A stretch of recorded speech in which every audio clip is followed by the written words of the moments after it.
This is Matthew Taverny from World Baseball Network here with Norma Caudillo. Norma covers the Liga Mexicana de Baseball and also Liga Arco Mexicana del Pacifico for various media outlets in Mexico City. Norma, how does it feel to be here for the 2025 Caribbean Series? Well, indeed, it's totally different.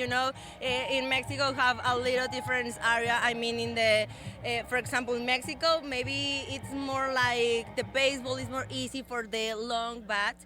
But in here, Mexicali, I think is a big city for the baseball. It's so short with the United States, and I think the baseball is a culture in here. What's it like to see guys that are managing, that want to forefront of Major League Baseball, Hill, Pujols, Cordero, and also what lies ahead for Henry Blanco? Well, I think that is a big level. I mean, for example, the Leones del Escogido have Albert Pujols like a manager, and I think for me, Mexico have a Benjamin Hill. Benjamin Hill have a lot of experience in the baseball. I think maybe it's a plus for the Mexican League, because Benjamin Hill works with Shohei Ohtani, and he knows how play in Japanese. Alex Ramirez, Japan Breeze. What do you just expect to see what the talent is? Independent league talent, industrial league talent in Japan, two maybe less amount of service years in Nippon professional baseball in the minors. How do you just feel about what that team is going to bring with the CBBC members this week?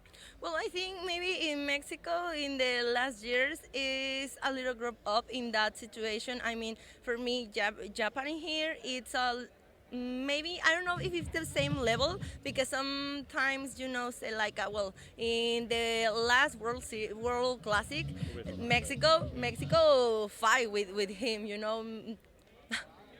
It's only hard, but Yeah. it's awesome. I think the different games gonna be electric. Yeah, just you said about the different levels from the Nippon professional baseball landscape and the World Baseball Classic, like I said earlier, with the independent, industrial, and service ends of NPB.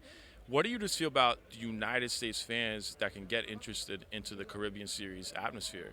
Well, that is an interesting question, because the last Caribbean series was in Miami, and I think maybe Miami, yeah, it's part of the United States, but Miami have all Caribbean culture, and you feel like okay, that's my home, and I think it's totally important. I made the same question on myself, because I think that okay, United States is so near. Well, maybe it's not that form part to the Caribbean, but have a little island. I mean, for example, my Bahamas, and what is the other?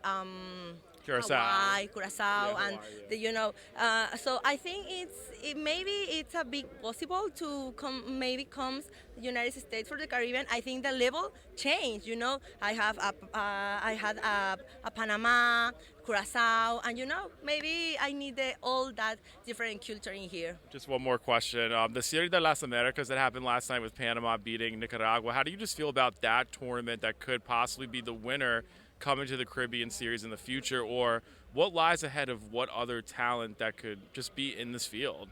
Well, indeed, it's American series, I think, in Nicaragua, Nicaragua, Yeah, Managua, all that countries in around the more in American center.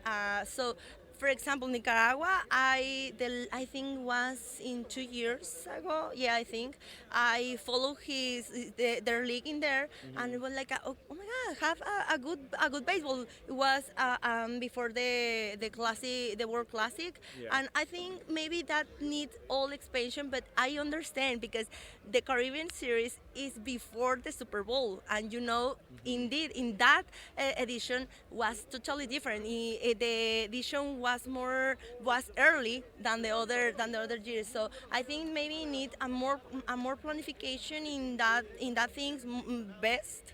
I need the better in the organization.